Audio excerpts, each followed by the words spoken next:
मैं पुनः फिर ये वीडियो मैं वैसे स्टूडेंट्स के लिए शूट करने जा रहा हूँ जो स्टूडेंट्स क्लास 10th में अपनी पढ़ाई सीबीएसई बोर्ड से कर रहे हैं। और आपको पता होना चाहिए कि अभी हाल ही में सीबीएसई ने हर एक सब्जेक्ट के लिए प्रैक्टिस क्वेश्चंस पेपर रिलीज़ किया है। तो आज मैं उसी प्रैक्टिस क्वेश्चंस से रिलेटेड इंग्लिश में लिटरेचर पोर्शन की कुछ चर्चा करूँगा, जो कि आप अभी इसमें देखेंगे कैसे बनाया कैसे जाए। और आपको पता होना चाहिए कि आपके आने वाले इंग्लिश के एग्ज़ाम में कुछ क्वेश्चंस एक्सट्रैक्ट्स बेस्ड ऑन पूछे जाएंगे। तो आज चलें, अब हम देखते हैं कि इसमें से किस प्रकार से क्वेश्चन को कैसे अटेम्प्ट करने हैं। तो यहाँ भी आप देख रहे हैं, जो बच्चे अगर इसके पूरे के पूरे सिलेबस से आप अगर परिचित होंगे तो आपको पता होगा कि इसमें 4 एक्सट्रैक्ट्स आपको दिए जाएंगे, जिसमें से 2 को आपको अटेम्प्ट करने हैं और दोनों 5-5 नंबर का ही होगा। बोले तो 5-5 मार्क्स का ही ये क्वेश्चंस होंगे। तो अब मैं ज़रा बात करूं कि दिए गए एक्सट्रैक्ट्स की। तो अभी आप देख रहे हैं सेक्शन से literature, reference to the context, attempt any one of the 2 extracts given. किसी 2 में से किसी एक का आंसर देने हैं और इसमें 2 क्वेश्चंस होंगे और 2 क्वेश्चंस होंगे, दोनों मिलाकर कितने 4 क्वेश्चंस हो गए इसमें, और 4 में से केवल आपको 2 ही का आंसर देना होगा। तो अब मैं चलूँ जरा सा देखता हूँ क्वेश्चन की ओर। कहता है Lencho showed not the slightest surprise on seeing the money, such was his confidence but he became angry when he counted the money. कहते हैं लेंचो ने जब उसको मिला क्या वो पैसा, तो थोड़ा सा भी उसने आश्चर्य नहीं दिखाया, क्योंकि उसको इतना अधिक विश्वास था। अब तो वह क्या हुआ, but he became angry when he counted the money, लेकिन अब वो क्या हो गया, वो गुस्सा हो गया। कब, जब उसने उस पैसे को गिना। गॉड, अब चलते हैं थोड़ा सा आगे की ओर, पेज को खिसकाते हैं। चलिए अब मैं जरा देखूँ तो यहाँ कह रहा है God couldn't have made a mistake, क्योंकि उसको इतना विश्वास था कि भगवान कभी गलती नहीं कर सकता। Nor could he have denied Lencho what he had requested, और न ही वह जो कि लेंचो ने मांगा था उसे देने से वह इनकार कर सकता था। Immediately Lencho went up to the window to ask for paper and ink.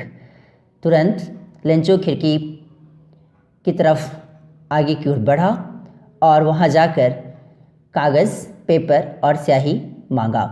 On the public writing table he started to write with much wrinkling of his brow. अब क्या हुआ कि जहाँ पे एक पब्लिक राइटिंग टेबल था, वहाँ पर क्या किया, वहाँ पर जाकर वो फिर लिखना शुरू किया। किसके साथ, तो उसकी रिंकलिंग ऑफ हिज ब्रो मतलब क्या है कि उसकी जो त्योरियाँ थी उसके ऊपर जो बार बार अपने आप को इस प्रकार से कह सकते हैं कि उस विचारों को व्यक्त करने के लिए कुछ सोचना पड़ता। इस रूप से caused by the effort he had to make to express his ideas, ताकि वो अपने विचारों को व्यक्त करने के प्रयत्न से वो बढ़ा चढ़ाकर वह उसे लिखने लगा। When he finished, जैसे ही जब वो उसे फिनिश किया, he went to the window to buy a stamp which he licked and then affixed to the envelope with a blow of his fist। यहाँ लिख है, लिख मतलब होता है चाटना।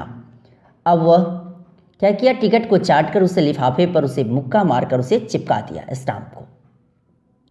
And the moment the letter fell into the mail box the postmaster went to open it. अब क्या किया, क्या वो क्षण आया जब वो लेटर को उसने क्या किया कि मेल बॉक्स में उसने उसे गिरा दिया। The postmaster went to open it, फिर पोस्ट मास्टर गया और उसे खोला। और इतना ही नहीं, इट सेड, और उसमें क्या कहा था, God of the money that I asked for, भगवान जितना धन मैंने मांगा था। यहाँ आस्क फॉर मतलब है टू बेग, और यहाँ जब आस्क फॉर जब अगर पास्ट टेंस में जाएगा तो इसका मतलब हो जाएगा बेग्ड। और जितना धन मैंने मांगा था, ओनली 70 पेसोज रेस्ट मी, केवल मेरे पास 70 पेसोज ही आ पहुँचे। Send me the rest, please जो बाकी बचे हैं उसे भी मुझे भेज दो। Since I need it very much, क्योंकि मुझे इसकी बहुत आवश्यकता है। यहाँ सिंस मतलब क्योंकि का सेंस लगता है।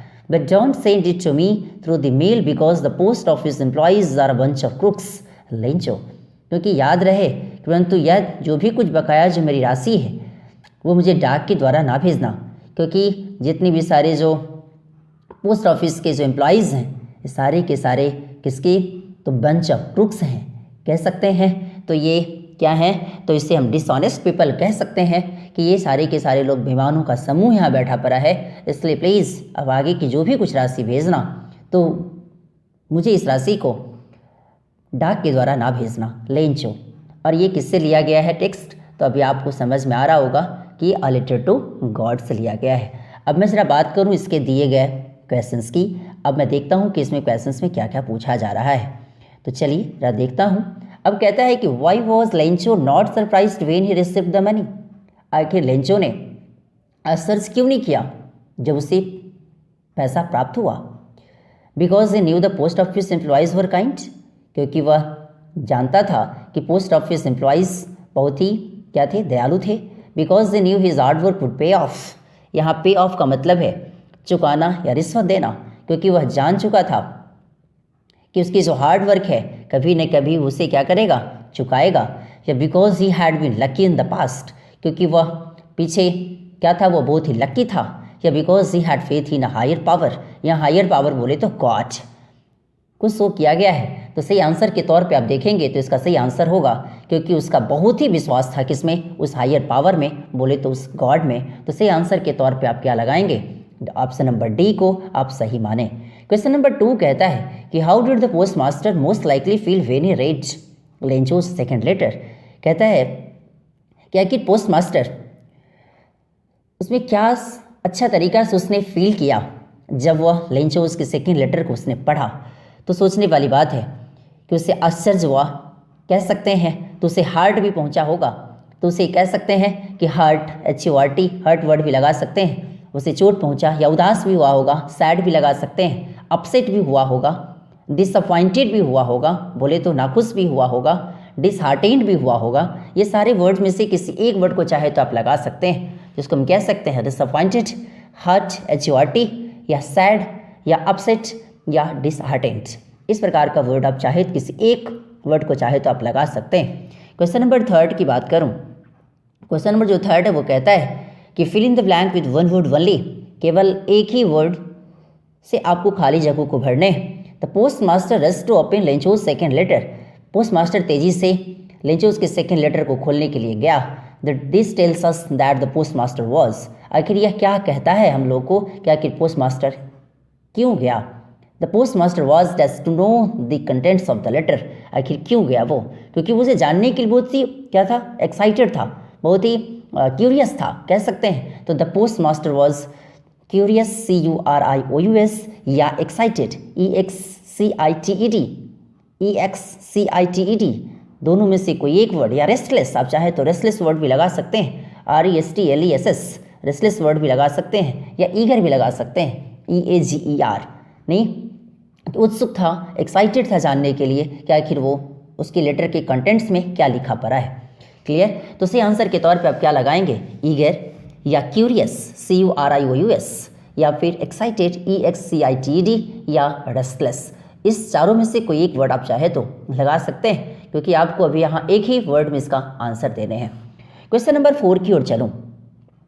जो क्वेश्चन नंबर 4 है वो आपको कहता है कि why did Lencho wrinkle his brow when writing the letter. आखिर लेंचो बार बार वो अपने मस्तक के ऊपर त्योरिया चढ़ाकर आखिर वो लेटर को क्यों लिखा था। जब वो पत्र लिख रहा था, बार बार वो अपनी त्योरिया को चढ़ाकर वो क्यों लिखने की कोशिश करता था। यहाँ रिंकल है, रिंकल मतलब होता है कि जब कभी कह सकते हैं इसे कि जब भी अगर कोई भी थॉट अगर होता है, जब इंसान को जब कुछ दिखाई नहीं प्रतीत होता, उस समय के लिए बार बार अपने भाव को ऊपर नीचे करते रहता है, तो इस रूप में हम इसको चाहे तो यूज़ कर सकते हैं। तो he was not able to put his thoughts into words. He was not sure that God would respond again. He was not comfortable writing in front of the others. He was not able to calculate how many pesos were missing. तो सोचने वाली बात है, क्योंकि वह उस समय अपने थॉट्स को वर्ड्स में लिखने के काबिल नहीं था, इस रूप से वो कह सकते हैं कि वो अपने बार बार अपने ब्रो को रिंकल करता था। तो इसलिए से आंसर के तौर पे आप क्या लगाएंगे? Option number A, he was not able to put his thoughts into word, कि वह चाह करके भी अपने थॉट्स को वर्ड्स में पिरोने के काबिल नहीं था। इसलिए हम कह सकते हैं कि वह बार बार अपने विचार को व्यक्त करने के प्रयत्न बार बार करता था। इसलिए से आंसर के तौर पे आप क्या लगाएंगे? तो से आंसर के तौर पे ऑप्शन नंबर ए को आप सही माने। अब मैं क्वेश्चन नंबर 5 पे चलूँ।